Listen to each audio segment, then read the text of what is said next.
I'm Angeline and welcome to Beat the Street, the show that gives you all the tradable news and data you need ahead of the open. Coming up, jobs and rates. Investors eye this week's parade of jobs data ahead of that December Fed meeting. eBay hits the fast lane. The ride-hailing firm is set to join the S&P 500. And crypto climbs, watching crypto companies as Bitcoin crosses $40,000 for the first time this year. Now, not long before Wall Street starts trading, this is how equity markets are looking, and starting on the Wall Street, which mirrors the Dow Jones Industrials. And look at that climb. It's still heading higher from that end of October period. It seems like nothing is taking any of the gas out of this market. Similar picture for the US 500 as well, which mirrors the S&P 500. And also just checking on the volatility index. There you have it. Very low there. Some market watchers saying the volatility index unhinged really from any sort of geopolitical concerns. Also, we have a raft of data coming up, including that Fed meeting in December. The key number to look out for this week, of course, is the Friday, November jobs report. Factory orders ahead of that as well, forecast to fall by 2.6% in October. Compared to the previous month, excluding transport, the index is seen rising by 0.3%. Now, of course, as I mentioned earlier, jobs taking center stage this week, which could give us some idea of where rates are heading. Of course, all this comes at a time when rate cuts are being increasingly priced in.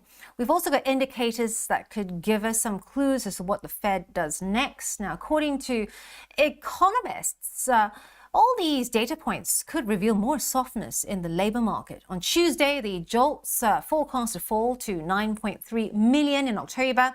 The ADP survey, another one to look out for, could show that 128,000 jobs has been created in the private sector in November, higher than the 113,000 in October, but would be the third weakest month of 2023. Of course, on Friday, we've got that jobs report. Now, joining me now ahead of all that from Chicago, Liz Deaking from Tasty Live, of course, part of IG Group.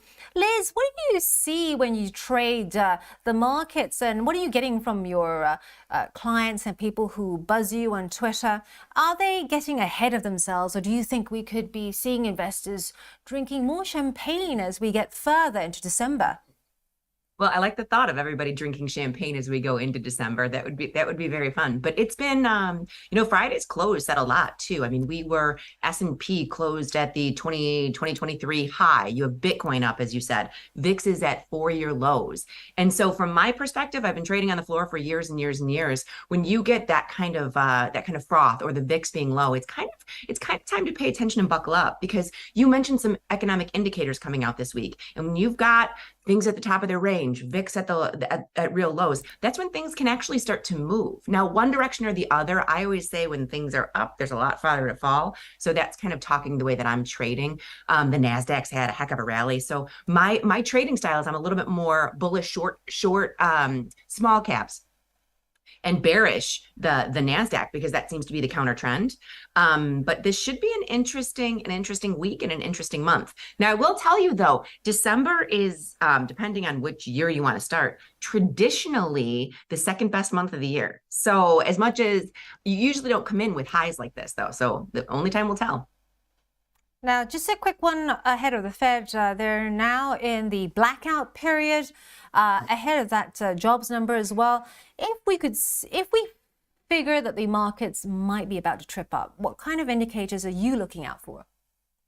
If the market's about to trip up, I mean, my number one indicator, and we've talked about this before, is looking at that fear index, the volatility. And when it gets so low, it's almost as if when everybody is least expecting the moves is when it does pop up. Thanks for putting up that chart. When you look at this is typically when you're going to see a bigger move, when everybody's kind of complacent and kind of looking at it. So this is my number one indicator, is looking at the VIX.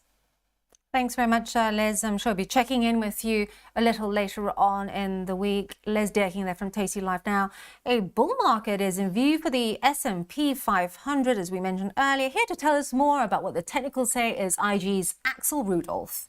Yes, Angeline, the S&P 500 looks really interesting because it's very close to its July peak, as we can see here, made just above the psychological 4,600 mark, so a minor psychological round number. And on the market here yesterday, on Friday, I should say, we basically nearly tested that level before consolidating. As you can see here at the moment, we're also consolidating still above the October to December uptrend line. So the index is still looking positive, and we may actually hit the July high later today.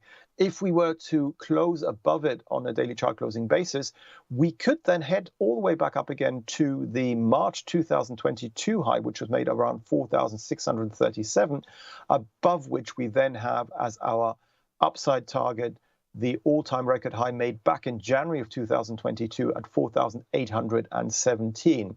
So things looking really, really bullish for the S&P 500. As you can see here, we hardly had, we had just a few negative days spattered around here within this very strong ascent. And we are still trading above, as I say, this uptrend line. But from a technical perspective, what's more important is that we remain above Thursday's low, which was made at 4,537. As long as that's the case from a purely technical point of view, on a daily chart closing basis, further upside looks to be more likely than any downside reversal. Gold also hitting a new peak. Daily FX's Nick Cooley joins us now. It's been quite a wild ride for gold, all tied in with the weaker dollar and these expectations of cuts. What are the technicals telling you about gold? Today's move, or the move overnight, when Asia opened, was quite a sharp move. If you look at a daily candle, it looks like it's a bit of a spike. And it was a very sort of strong move. If you look at it on a sort of shorter time frame, say 5-minute chart, you'll see that it wasn't a spike. It was just gradually built up over about 30, 40, 50 minutes. I think what you're seeing, as you said, rate expectations. Every week it seems that expectations of the first cut are brought forward. Bigger, more cuts coming through in 2024.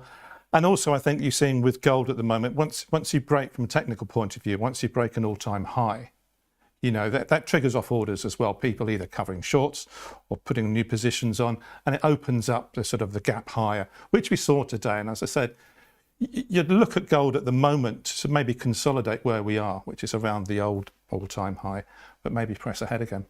What's also interesting is you mentioned that this does not indicate where I'm showing you on the chart here, the green bit and the climb doesn't indicate something that's indicative of a fat finger. Absolutely. Is there a bigger trend behind this, and what is it? Yeah, no, as I said, I think it's once you break all-time high from a technical point of view, then that opens up new pastures to you. As you said, it doesn't look like it's a fat finger. A fat finger would go up and go down very, very quickly, as it's discovered. As I said, the rate expectations, I think in the US now, the first cut is even being mooted in March, 125 basis points throughout 2024. And as this happens and the dollar weakens on the back of that, gold has got a nice bid. And Nick, we're also seeing risk on in terms of cryptos, Coinbase, Global, Riot, Marathon, all kind of rising. What are you seeing in this space? Are we going to see further highs? The crypto market's been very good. I mean, it's really rallied over the last few months. I think that one of the basic drivers is that there's this talk in the US that they're going to, there's a dozen spot ETF applications sitting on the SEC's desk at the moment. Once they start to get, get put through, then we're going to see much bigger demand for Bitcoin. And this is rolling over into Coinbase as the biggest US distributor. And so, yeah, the whole Bitcoin market, cryptocurrency market is very strong. Right. Thank you very much, Daily FX's Nick Cooley. Now, I just want to get your attention to Uber, because Uber is one of those stocks on the IG platform, which is all sessions. That means you can trade it at any point, really, and don't have to wait for the cash session. It shares, as you can see here, up more than 4%. Now, this coming on news that Uber Technologies will join the S&P 500 effective at the open of trading on December 18th. It does this along with Jabil and Builders FirstSource as well. And these stocks will be replaced by Sealed Air Corporation, Alaska Air, and Solar Edge Technologies. But do look out for that on December 18th. Now, one other thing to make note of is that this is key for investors because Uber will then suddenly need to be added to all manner of funds out there. So a lot of upside for Uber coming up and on that date. And just quickly checking on oil for you before we go, because oil is always an interesting space for us. The US crude price is still in this downward channel here that I've drawn for you, currently 7374. Oil prices extending these declines due to skepticism over the latest OPEC Plus decision on supply cuts and still ongoing uncertainty surrounding global fuel demand. We are now looking for more supply side data in the coming week. Now, before we go, a last look at how the market is looking, and we are seeing a lot of hesitancy as we wait and keep an eye on the job figures out this Friday. Until then, that's it for this edition of Beat the Street, the show that follows the trading action, helping you position yourself ahead of the opening bell. For more trading insight, follow me on @IGCom and @Angeline on Twitter. This is IGTV.